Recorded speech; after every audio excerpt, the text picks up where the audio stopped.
Ako first. I only have two queries, Mr. Chair, kasi chair pa ako ng committee hearing bukas.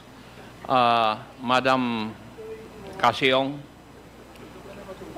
bago po ang hearing na ito, nag-usap na po ba kayo ni Honorable Fernandez?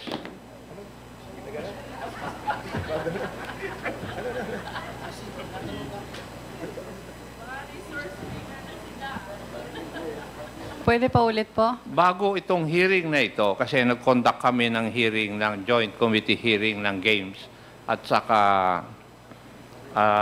Public Order and Safety.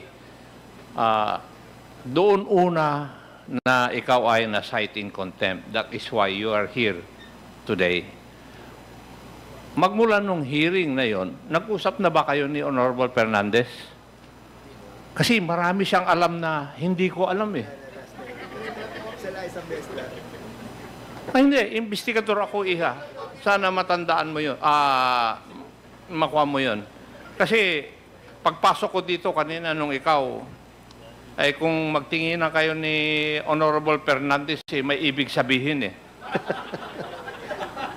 Oo, lingon ka ng lingon sa kanya. Akala ko nga siyang abogado mo kanina, iha. Hindi si Atty. Topacio eh.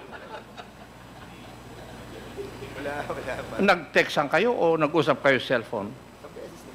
Yes or no? O bakit ka nakatingin kay Honorable Fernandez? O nangungumpisal na siya? Once lang po. Ang text o pag-uusap? Text and usap po, once lang po. So, once na text, once na usap. Opo. Now, Madam Casiong, kanina nung si Honorable Luistro ang nagtatanong po sa inyo, para bang ayaw niyong sumagot. Tinanong pa kita, what was your answer? Ang sagot mo sa akin, I refuse to testify.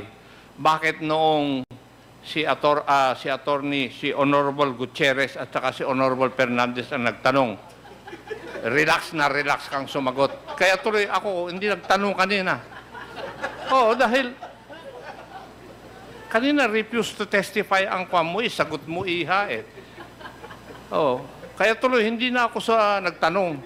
Pero napansin ko nung yung mga gwapong lalaki ang nagtatanong, sumagot po kayo.